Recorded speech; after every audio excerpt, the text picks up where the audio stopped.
Hi there folks, welcome back to the workshop. It's Friday, it's nearly finishing time and I've got zero content for a video except just a little update of what happened yesterday.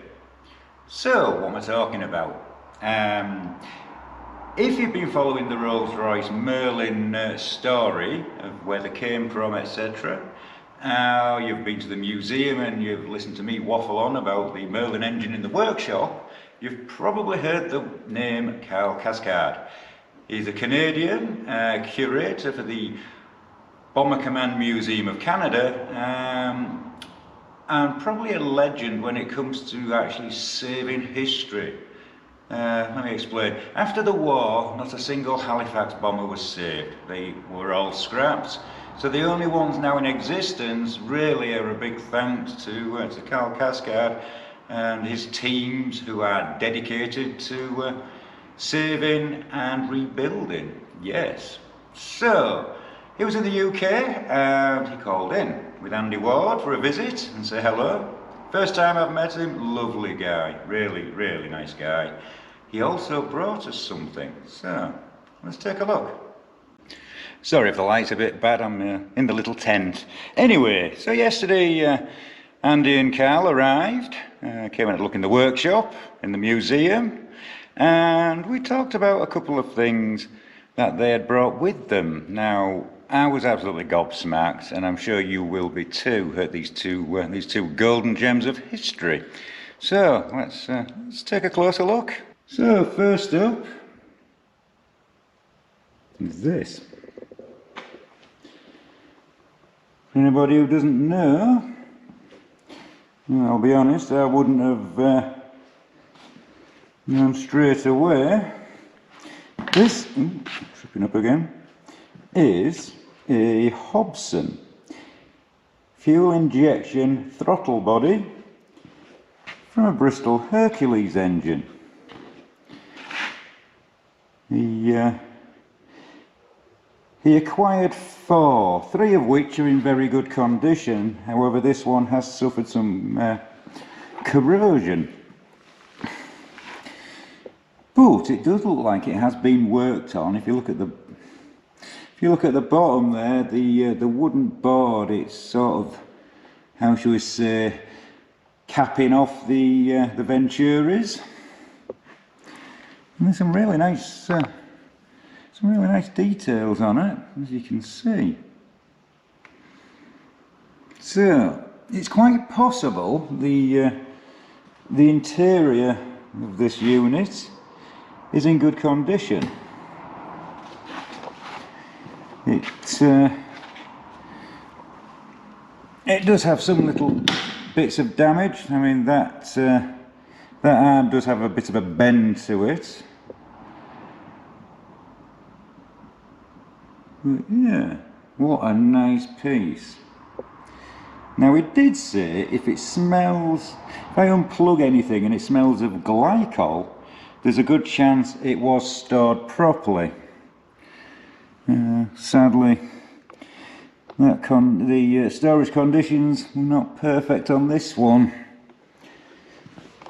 So, if you want to see a comparison, let me just get a twin choke Weber carburettor that would have been fitted to the 70s and 80s Ford Cortinas and Capri 2 litres. So let's do a little compare.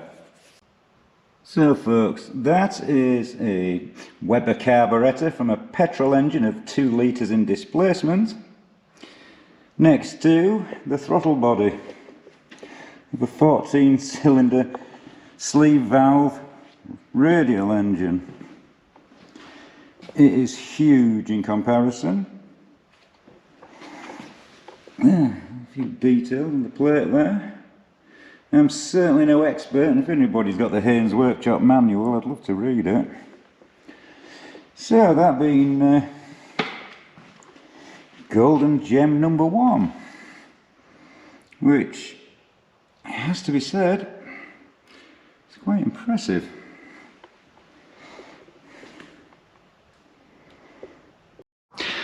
So, the second golden gem If you've been following the channel or the museum, you will know that we currently have on loan the tailwheel assembly, the Oleo, from Halifax HR 871, which is the same as which the Merlin engine came from. And sadly the magnesium rim has dissolved, yet the inner tube there and the tyre, they feel quite good. Even, you can see folks, that's the valve cap, and it still unscrews. So, what did they bring? Well, you might have already seen it on the floor, folks. But that is the tailwheel rim from a Halifax, which will fit said void here. The only thing missing is the lock-in ring, which goes around here. However, HR871 didn't lose hers because she was still wrapped around the aluminium casting. So that is the locking ring, which would go on there. So technically we have a tyre, we have an inner tube which possibly could hold air, and we have a rim to mount it on. But can we actually extract the shaft from the bottom of there? Now there's a cross bolt going through, and it's also going through a lot of aluminium. We have corrosion, as you can see. But can you imagine it back with a tailwheel fitted in place? So that was one of the points of discussion, which I'm up for a challenge, and it would be nice to see it with a rim fitted, and it is a Halifax rim. So let me know in the comments, folks, should we attempt it or not? So the little story about our Merlin engine here. Well, believe it or not, a part of it still lives on in use. Yep, you heard that right. Let me explain. When the engine was recovered, obviously a lot of the metal parts which had dissolved from the cylinder heads were collected up. These being valves and springs, with the collet retainers, etc. I can show you one here. There you go, folks. That's the valve, that's the valve seat, the valve guide there, the valve spring, the retainer and the two collets. Well, some of these made it back to Canada,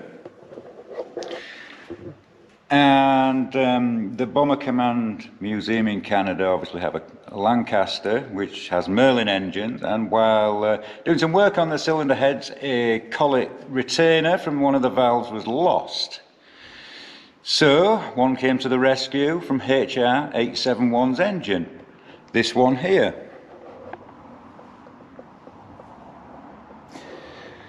It's hard to believe after 80 years underwater we're still using parts. That's a true testament to how these things were made. Some of the metal quality was really outstanding. So yes, folks, it still lives on, this engine. How remarkable is that?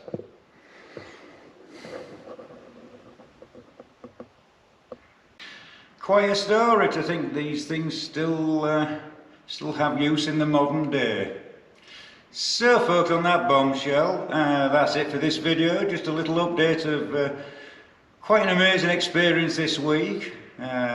Big thanks to Kjarsgaard and Andy Ward for dropping by and bringing golden gems. Looking good with the liner guard and protecting the Merlin, so hopefully we'll progress on that shortly. And let me know what you think about fitting this rim to the tailwheel assembly. Comment below. So, on that bombshell, catch you on the next one.